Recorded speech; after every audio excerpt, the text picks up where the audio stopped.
Avez-vous déjà eu cette impression de revivre un peu la même année, encore et encore? Ah oui, je vois très bien. On achète de nouveaux planeurs, on télécharge la dernière application de productivité, on se jure que cette fois, c'est la bonne. Hmm. Et puis, 3 semaines plus tard, c'est le retour à la case départ. On est épuisé, un peu confus, et avec ce sentiment tenace de déjà-vu. C'est une expérience quasi universelle en fait. Et la source qu'on analyse aujourd'hui met le doigt sur une statistique qui est assez brutale. Ah oui? 92% des gens échouent à tenir leurs résolutions. La raison principale, et c'est vraiment le cœur de notre sujet, c'est qu'ils utilisent l'espoir comme seul et unique plan. L'espoir comme stratégie. Dit comme ça, on sent déjà que ça ne peut pas fonctionner. Pas vraiment, non. Notre exploration du jour. On va se plonger dans la 57e édition de la newsletter Success Mindset Goals de Romuald Tranchot. Son titre est une promesse à lui seul. L'espoir n'est pas une stratégie, le système oui. J'aime beaucoup, c'est direct. Notre mission, c'est donc de décortiquer cette idée forte. Le succès ne dépendrait pas d'un effort héroïque et ponctuel, mais de la conception d'un système intelligent qui travaille pour nous au quotidien. Un système qui nous porte au lieu de nous épuiser. Ça m'intéresse. Et exactement. Et d'ailleurs, pour celles et ceux qui veulent aller plus loin et échanger sur ces idées, la newsletter est liée à un club, le club Success Mindset Goals, qui est accessible gratuitement. C'est un bon moyen de poursuivre la discussion après notre analyse. Parfait. Alors, commençons par le diagnostic. Pourquoi est-ce que nos meilleures intentions se fracassent contre le mur de la réalité si souvent? Le texte identifie 3 fausses pistes, 3 pièges classiques. Oui. D'abord, attendre la motivation pour agir. Ensuite, croire que le problème est un manque de volonté. Et enfin, se fixer des objectifs énormes sans jamais changer les routines du quotidien. Ce qui est crucial ici, et la source le souligne bien, c'est que ce n'est pas une faute personnelle. L'idée n'est pas de s'autoflageller, mais de réaliser que c'est la stratégie elle-même qui est cassée. D'accord, mais en quoi est-elle cassée? On a tous l'impression que la motivation, c'est le moteur, non? En fait, le texte met le doigt sur le vrai problème, qui est à la fois simple et redoutable. On mise tout sur la motivation. Or, la motivation, c'est une émotion. Une émotion. Et comme toute émotion, la joie, la colère, elle est volatile, elle ne dure pas. La newsletter avance même une durée de vie moyenne pour une vague de motivation. Attendez, ça doit pas être bien non. Entre 3 et 5 minutes. Quoi? 3 à 5 minutes? C'est à peine le temps de trouver ses chaussures de sport. C'est vertigineux de penser qu'on essaie de construire une année entière sur une ressource qui s'épuise aussi vite. C'est précisément pour ça que la stratégie est cassée. On utilise un carburant d'allumage pour faire tourner un moteur de croisière. Ça ne peut pas marcher.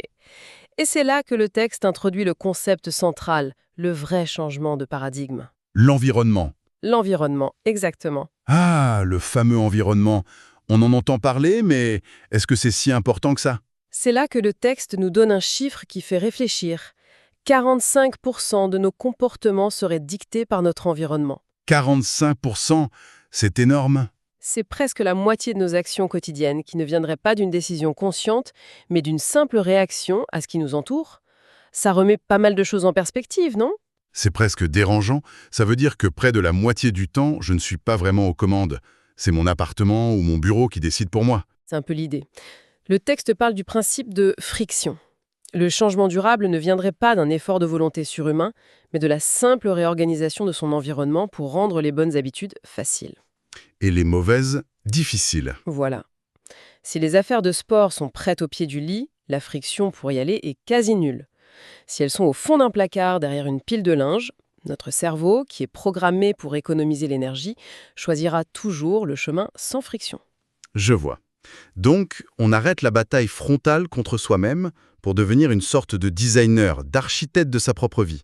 C'est un changement de posture complet. Absolument. Et la conclusion de cette partie est une phrase clé à retenir. On ne devient pas discipliné, on devient une personne soutenue par son propre système, J'aime beaucoup cette phrase. mais comme le résultat d'un environnement bien pensé. C'est une idée puissante, parce qu'elle est porteuse d'espoir, justement. Ce n'est pas moi le problème, c'est mon système. Et un système, ça se change. Alors, comment on fait pour reprogrammer notre approche? La newsletter propose 3 vérités fondamentales. Oui. La première découle directement de ce qu'on vient de dire. L'environnement bat la volonté. L'exemple du téléphone est parfait pour illustrer ça. S'il est sur la table de nuit, la tentation de scroller est trop forte. La volonté ne peut pas lutter tous les soirs contre cette facilité. C'est une bataille perdue d'avance. En revanche, s'il charge dans la cuisine, la bataille n'a même pas lieu. On ne gagne pas la guerre, on l'évite. On a supprimé le choix. Et ça retire une énorme part de culpabilité. L'échec n'est plus un signe de faiblesse personnelle, mais juste un retour d'information. Le design de mon environnement n'est pas bon. C'est ça, Il faut le revoir. C'est beaucoup plus constructif. tout à fait. Ce qui nous amène à la deuxième vérité, qui s'attaque à un autre géant, la peur. La phrase est « La peur rétrécit quand on s'en approche ». L'idée, c'est que l'évitement est le meilleur engrais pour l'anxiété. Hmm. Plus on reste loin de ce qui nous effraie, plus ça devient une montagne dans notre esprit. Alors là, le challenge mental proposé est audacieux. Faire sa fear list, la liste de ses peurs, au lieu de sa to-do list. Mon premier réflexe, c'est de me dire « aucune chance ». C'est une réaction normale. C'est tellement contre-intuitif. On passe notre vie à essayer de ne pas penser à ces choses-là. Pourquoi est-ce que ce serait efficace de les mettre noir sur blanc? C'est une excellente question parce que ça va à l'encontre de notre instinct de protection. Mais ce que le texte suggère, c'est qu'en nommant la peur, on lui retire son pouvoir abstrait. Elle devient un problème concret, défini. D'accord. Et un problème défini peut avoir une solution. En choisissant d'affronter une de ces peurs, même la plus petite, on brise le cycle de l'évitement et on prouve à notre cerveau que la catastrophe imaginée n'a pas lieu. Le monstre est souvent bien plus petit en réalité. D'accord. Je comprends mieux la logique. Et la troisième vérité est peut-être la plus surprenante du lot. Le service est un médicament. Celle-ci est fascinante. L'idée, c'est qu'aider les autres active les mêmes circuits neuronaux dès la récompense que lorsque l'on reçoit quelque chose. C'est présenté comme un antidote puissant à la morosité, à la rumination, au sentiment d'être bloqué. C'est vrai que ça change complètement la perspective. Quand on est embourbé dans ses propres problèmes, l'idée de se tourner vers l'extérieur semble contre-intuitif. Mais peut-être que c'est justement la solution. Exactement. La newsletter le résume avec une phrase très forte. « Si tu veux changer ta vie, change la journée de quelqu'un d'autre. » C'est un excellent levier pour créer un élan quand on n'en a plus pour soi-même. D'accord. On a le diagnostic, on a ces 3 nouvelles vérités pour changer notre état d'esprit, mais on est face à une montagne. On se dit « Ok, super, mais par où je commence concrètement ?» Est-ce que la newsletter nous donne une feuille de route? Oui, et c'est là qu'elle devient très pragmatique avec le système des 4 saisons. L'idée est brillante de simplicité. Au lieu de tout vouloir changer le 1er janvier et s'épuiser en 3 semaines, on dédie chaque trimestre de l'année à un pilier fondamental. Ah, on découpe l'année. On découpe, oui. Ça rend le changement beaucoup plus gérable et intentionnel. Un système en 4 saisons. Ça sonne bien, mais j'imagine que beaucoup de gens, moi y compris, pensent « encore un système miracle ». Qu'est-ce qui rend celui-ci différent, plus réaliste? Ce qui le rend différent, c'est sa logique de construction. On ne commence pas par l'objectif final, mais par les fondations. La première saison, c'est le reset. L'unique objectif de ce trimestre est de se concentrer sur son environnement. On ne cherche pas encore à performer? Pas encore. On prépare le terrain. Reset. Concrètement, ça veut dire quoi? Juste ranger son bureau? C'est plus profond que ça. Ça veut dire redesigner ses routines du matin et du soir. Ça veut dire supprimer la friction pour les habitudes saines et en ajouter pour les mauvaises. Ça veut dire faire un ménage physique dans son espace de vie, mais aussi digital. Couper les notifications inutiles, se désabonner des emails qui nous polluent. D'accord, on construit la piste de décollage. Et après, la saison 2. La saison 2, c'est Learn, apprendre. Et là, la règle est stricte et puissante. Choisir une seule compétence majeure à développer pour l'année. Une seule. Mais c'est un peu frustrant, non? On a l'impression de devoir apprendre 1000 choses en même temps aujourd'hui. N'est-ce pas un peu limitant? C'est tout le contraire. En se concentrant sur une seule chose, on vise la profondeur plutôt que la dispersion. L'engagement, c'est de pratiquer cette compétence 20 minutes par jour. Juste 20 minutes. 20 minutes. Ça paraît faisable. Ça paraît peu, mais sur 3 mois, c'est plus de 30 heures de pratique délibérée. L'effet cumulé est énorme, on construit un véritable atout. Je vois la puissance du focus. C'est logique. Une fois qu'on a un environnement sain et qu'on développe une compétence, quelle est la 3e saison alors? La 3e saison s'appelle Connect, dédiée aux relations. Il s'agit de faire un audit honnête de ces relations clés. Quelles sont celles qui nous nourrissent, nous inspirent, et quelles sont celles qui nous drainent de notre énergie. Oula, celle-là, elle pique. Auditer ces relations, ça sent le drame et les conversations difficiles. C'est sans doute la plus compliquée des saisons. C'est souvent la plus difficile, oui, mais aussi l'une des plus transformatrices. L'objectif n'est pas forcément de couper les ponts, mais de prendre des décisions conscientes. Comment réparer une relation importante, comment approfondir une amitié qui compte. Et parfois comment s'éloigner un peu. Et parfois, oui, comment mettre une distance saine avec des personnes qui nous tirent vers le bas. Le texte nous rappelle cette citation bien connue, « Nous sommes la moyenne des gens que nous fréquentons ». Cette saison vise à augmenter cette moyenne, de manière intentionnelle. D'accord. C'est un travail de fond. Et enfin, la 4e saison, le bouquet final. La 4e saison, c'est Expand, s'étendre. C'est le moment où tout converge. L'environnement est sain, une nouvelle compétence est en cours d'acquisition, les relations sont alignées. C'est la saison pour prendre des risques calculés. Des risques calculés. C'est le moment de lancer ce projet qui dort dans un tiroir, d'affronter la plus grande peur de sa fear list, de postuler à ce job qui semble hors de portée. C'est le moment de l'action audacieuse, mais une action soutenue par tout le système qu'on a bâti les 9 mois précédents. Ah, donc ce n'est pas un risque pris sur un coup de tête, c'est le point culminant d'une préparation. Tout ce système fait d'ailleurs écho à une lecture recommandée dans la newsletter, qui est une référence absolue sur le sujet.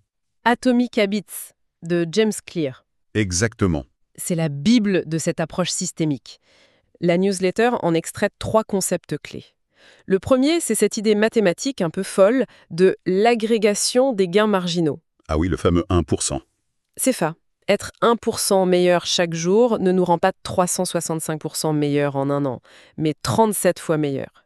C'est la magie des intérêts composés appliqués au développement personnel. C'est une idée qui change tout.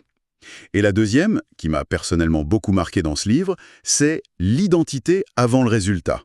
Le simple fait de passer de « j'essaye de manger sainement » à « je suis quelqu'un qui prend soin de sa santé ». Modifie toutes les micro-décisions de la journée. C'est exactement ça. C'est un changement de paradigme crucial. On ne se concentre plus sur l'action à faire, mais sur la personne à devenir. L'action découle alors naturellement. Et le troisième concept, bien sûr, c'est l'environnement. Le livre martèle ce point.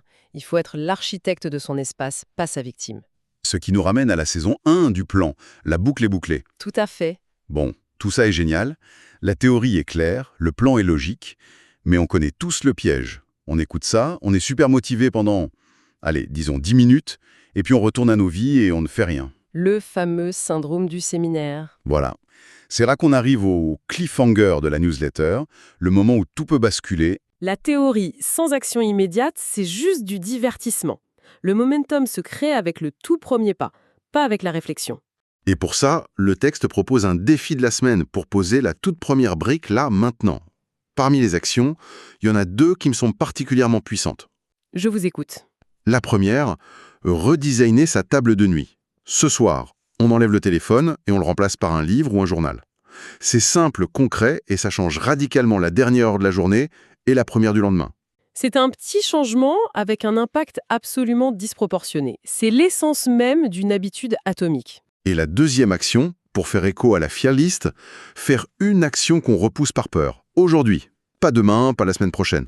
Aujourd'hui. Aujourd'hui, passer cet appel difficile, envoyer ce mail qu'on laisse traîner, s'inscrire à ce cours qui nous intimide. L'objectif est de briser l'inertie de l'évitement immédiatement.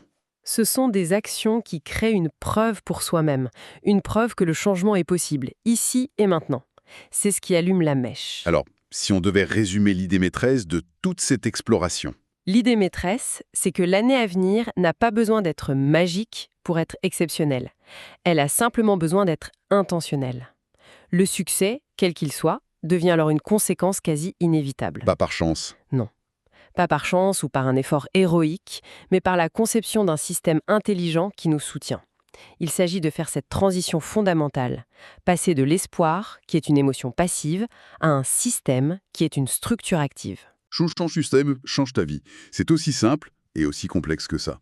Et pour terminer, j'aimerais laisser celles et ceux qui nous écoutent avec la question finale posée par Romuald Tranchot. C'est une question conçue pour provoquer une action immédiate. Allons-y. La voici. Alors, aujourd'hui, quel est le premier pas? Quelle est la chose stupide dans votre environnement qui vous freine depuis des mois et que vous allez supprimer maintenant? Une question redoutable qui ne laisse pas d'échappatoire. Absolument. Merci pour cette analyse passionnante. Merci à vous. Et merci à toutes et à tous pour votre écoute. On se retrouve très bientôt pour une nouvelle exploration d'idées qui change la donne. Et en attendant, n'hésitez pas à rejoindre le club Success Mindset Goals. C'est gratuit pour continuer la conversation.